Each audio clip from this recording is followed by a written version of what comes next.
হাওড়া স্টেশনে গিয়ে দেখছো যে তোমার যাওয়ার ট্রেন অনেক লেট, তো হাতে অনেকটা সময়, কি করা যায়? তোমরা কিন্তু অবশ্যই ঘুরে আসতে পারো হাওড়া স্টেশনের একদম পাশেই এই রেল মিউজিয়ামটাতে। আশা করি খুব ভালো লাগবে। এখানে রেলের নানা ধরনের ঐতিহাসিক জিনিসপত্র দিয়ে একদম সাজানো আছে। এই কোচগুলো দেখছো, এগুলো হচ্ছে পুরোনো দিনের ফার্স্ট ক্লাস কোচ যেমন ছিল তার ডেমো মডেল।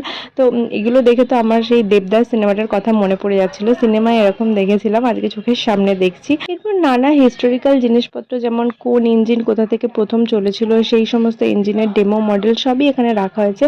আর এই ইঞ্জিনটা দেখছো, এটা কিন্তু পাকিস্তান থেকে ইন্ডিয়ায় ঢুকে পড়েছিল, তো এটাও এখানে সুন্দরভাবে ডিসপ্লে করে রাখা হয়েছে।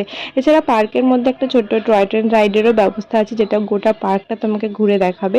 বেগম তো এটাই চড়ে খুবই মজা পেয়েছে। টয় ট্রেনের টিকিটের প্রাইস ছিল 30 রুপিস আর পার্কের এন্ট্রি ছিল 50 রুপিস। আর ওর মধ্যে একটা ফুড কোর্টও আছে, বাইরের খাবার নিয়ে ঢোকে অ্যালাউ নয়। ব্লগটা কেমন লাগলো অবশ্যই জানিও। দেখা হচ্ছে নেক্সট ব্লগে। টাটা।